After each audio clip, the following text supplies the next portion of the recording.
魂兽们从来都学不会团结。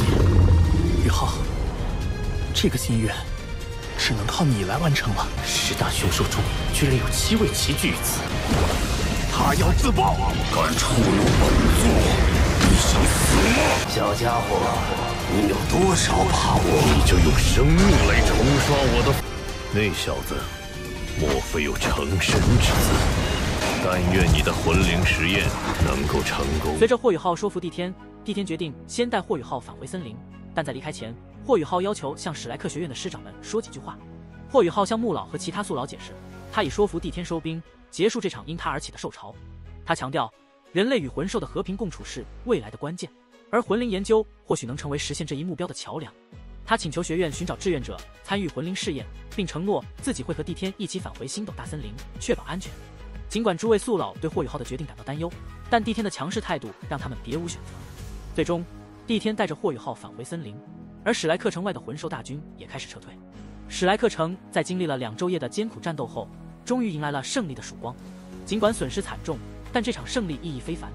穆老在帝天离去后，决定按照霍雨浩的建议行动，全力恢复城内秩序，同时公开魂灵研究，选拔志愿者。他相信这次战争或许是一个新的开始，人类与魂兽的关系有望得到改善。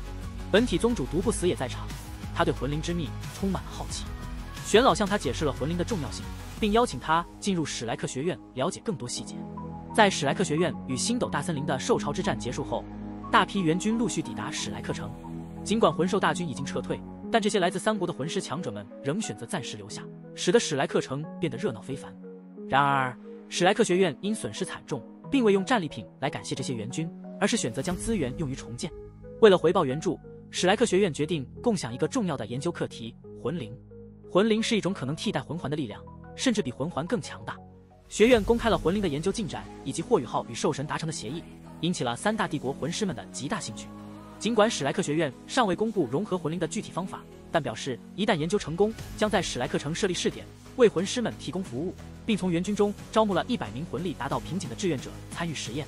最终有56人报名，其余44个名额由史莱克学院内部人员填补。这些志愿者将留在史莱克城等待霍雨浩的消息。与此同时，霍雨浩被兽神帝天带回了星斗大森林的核心区域大凶之地。帝天恢复人形后，带着霍雨浩穿过树关，降落在一片宁静而美丽的湖泊旁。这里与外界的凶险截然不同，充满了生命的气息和强大的自然元素。霍雨浩被眼前的美景震撼，而帝天则向他解释了这片湖泊的神圣意义。它孕育了星斗大森林的一切生物，是大自然的杰作。正当霍雨浩沉浸在这片宁静中时，雄军愤怒地出现，质问帝天为何下令撤退。帝天用强大的威压制止了雄军的冲动，并解释了继续战斗的危险性，指出人类的援军已至，继续战斗将导致更大的灾难。雄军虽然愤怒，但也不得不接受这一现实。随后，碧姬、万妖王和赤王相继出现，霍雨浩站在一旁，心中感慨万千。他意识到自己面前聚集了10大凶兽中的7位，包括排名第1的兽神帝天和排名第3的冰天雪女雪帝。这种罕见的盛况让他原本的恐惧消失，取而代之的是一种平静和刺激感。此时，万妖王、赤王、碧姬和雄军的表情各异，碧姬显得伤感，而雄军则愤怒难平。帝天让霍雨浩将之前说服他的内容再次讲述一遍，并让雪帝现身。霍雨浩开启命运之眼，释放雪帝，然后详细讲述了他与帝天的对话，以及他对和平共处的看法。霍雨浩强调，战争只会带来毁灭，而创造更高的利益才是解决问题的根本。他的这番话让在场的凶兽们陷入了沉思。帝天补充说，霍雨浩是被瑞兽献祭的人类，如果他死去，星斗大森林的气运也将断绝。这让雄军对霍雨浩的态度有所缓和。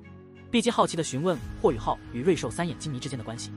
霍雨浩迟疑片刻后，开始讲述他与王秋儿的故事，从他们在星斗大森林的相遇，到秋儿进入人类世界，再到他为了救他而献祭的经过。他的讲述充满了真挚和情感，让在场的凶兽们都被深深打动。碧姬流下了泪水，而雄军则表现出愤怒。万妖王和赤王也各有反应，但都被霍雨浩的故事所吸引。霍雨浩的讲述让凶兽们意识到，人类的情感远比他们想象的复杂。雄军对人类的情感表示不屑，认为交配才是天性。万妖王则反驳说，人类的情感远比雄军理解的要细腻得多。赤王保持沉默，而帝天则询问霍雨浩关于魂灵的看法。霍雨浩表示，他有信心让魂兽在成为魂灵后保持神智清醒，至少有70%以上的把握。碧姬表示愿意尝试，认为受伤的魂兽可以作为实验对象。帝天同意了这个计划，并让赤王去通知史莱克学院3天后进行实验。霍雨浩建议，除了受伤的魂兽外，还可以找一些濒临死亡的魂兽，因为他们的情绪会更平和，更有利于实验的成功。帝天接受了这个建议，并警告其他凶兽不要破坏这次合作，因为这关系到星斗大森林的未来。最后，帝天让霍雨浩在生命之水旁休息，而其他凶兽则返回各自的领地准备实验。帝天则漂浮到生命之水的中心，身影逐渐消失。霍雨浩在星斗大森林的大凶之地湖边盘膝坐下，心中思绪万千。他知道自己可能无法轻易离开这里，但他心中还有牵挂，尤其是对冬儿的思念。他决定在完成魂灵试验，彻底解决史莱克城与星斗大森林之间的矛盾后才离开，届时他将毫无牵挂。他深知自己召唤亡灵大军的事情无法再隐藏，唐门和史莱克学院迟早会发现他的秘密，因此他计划在离开前为史莱克和唐门留下一些东西，以弥补可能带来的影响。他坚信在利益足够的情况下，离开并非不可能。霍雨浩开始恢复自己的精力，他感受到自己成为魂圣后的身体变化，他的魂力变成了紫金色，这是秋儿献祭后魂力质变的结果。